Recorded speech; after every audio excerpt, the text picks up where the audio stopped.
पुण्यातील drunk and drive प्रकरणात अख्खं अगरवाल कुटुंब अटकेत आहे. दारूच्या नशेत पोर्श कार चालवून अल्पवयीन चालकानं 2 तरुणांचा जीव घेतलाय. या संपूर्ण प्रकरणात वेगवेगळ्या गुन्ह्यात अगरवाल कुटुंबाच्या पूर्ण 3 पिढ्या अटकेत आहेत.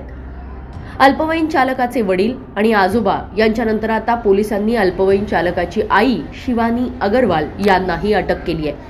मुलाला वाचवण्यासाठी ससून रुग्णालयामध्ये आईनं स्वतःच्या रक्ताचे नमुने दिल्याचं पोलीस तपासात समोर आलंय.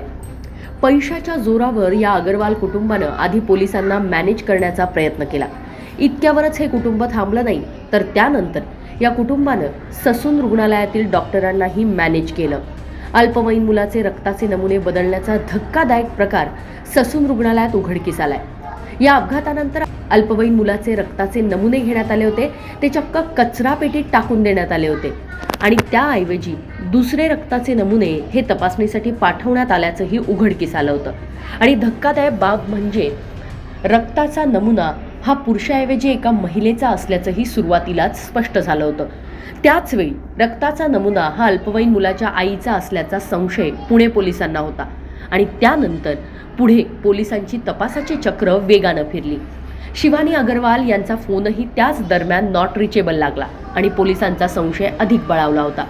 कल्याणी नगरमधील अपघातानंतर अल्पवयीन मुलाला वैद्यकीय तपासणीसाठी ससून रुग्णालयामध्ये नेण्यात आलं होतं आणि त्यावेळी अटकेत असलेल्या विशाल अग्रवाल यांनी फॉरेन्सिक विभागाचा प्रमुख डॉक्टर अजय तावरे याला संपर्क साधला आणि रक्ताचे नमुने बदलण्याचा कट याच ठिकाणी शिजला.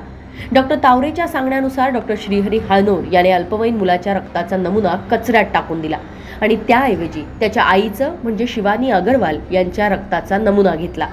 अखेर पोलिसांनी वडगाव शेरीतनं शिवानी अगरवाल यांना ताब्यात घेतलंच आणि त्यांना अटक सुद्धा करण्यात आली आहे. शिवानी अग्रवाल हिला आज कोर्टात हजर करण्यात येणार आहे. या प्रकरणाचं गांभीर्य लक्षात घेता कोर्ट आता काय निर्णय देणार याकडे सगळ्यांचंच लक्ष लागून आहे. वडील आणि आजोबांनंतर आता अल्पवयीन मुलाच्या आईबाबतीत कोर्ट काय निर्णय देणार हे पाहणं महत्त्वाचं ठरेल.